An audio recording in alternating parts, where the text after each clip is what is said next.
Welcome back to Witches and Submariners and Witches, sorry. This time we have Betty. We have a story for you about my grandma, Trudy, who was in the hospital about 25 years ago. Somewhere in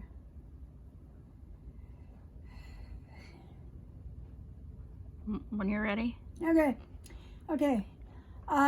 Alex and my Michael were married, and Trudy is Alex's mom. Now she's elderly. They had Alex when she was in her 40s. Anyway, Alex's mom had several heart attacks, and she was in ICU in the Vancouver General. So we got a call somewhere close to midnight to come in right away. She had another heart attack, and so we made it in there in a matter of minutes. And the priest was there with her. She was totally unconscious, but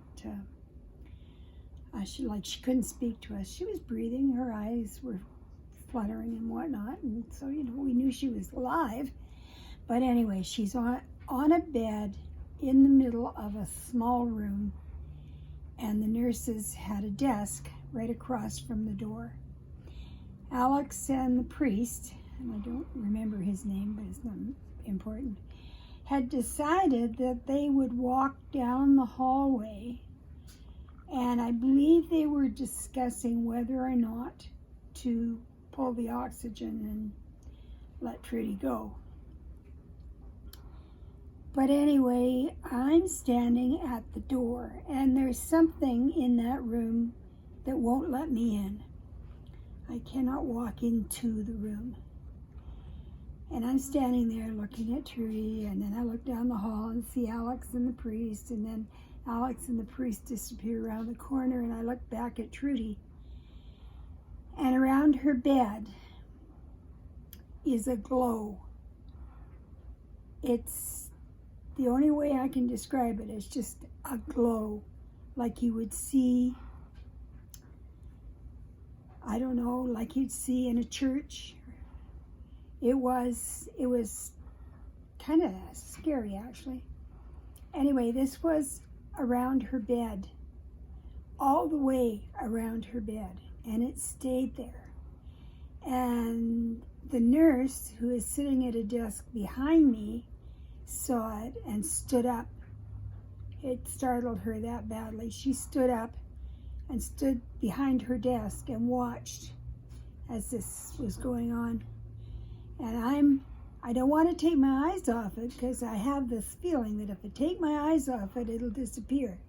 So I'm gesturing to Alex to come quick, because, and I'm not looking at her, I'm just gesturing. And her and the priest come back down the hall, and they're standing beside me, and the priest is beside himself. He has no idea what's going on. And it was a period of time, I mean, it could have been 10 minutes and it could have been 2 hours. I don't know. I was lost in the time warp. Anyway, gradually, the glow dissipated. And another 10, 15 minutes went by. We just stood there. And then finally Alex said, "This is silly," and walked over to the bed. And she had no problem walking in at all. And I thought, okay. So I went in, and okay, now I have no problem going in. And we're standing beside the bed. Trudy opened her eyes. She looks up at Alex and she said, "I saw Jesus today." And of course we all look at one another and think, well, of course you did.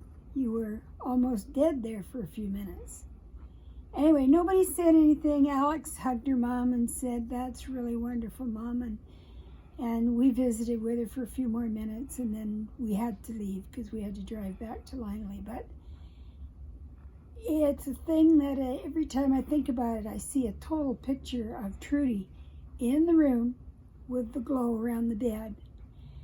And just, I have no idea how or why she survived that set of heart attacks, but she lived for another 10 years after that.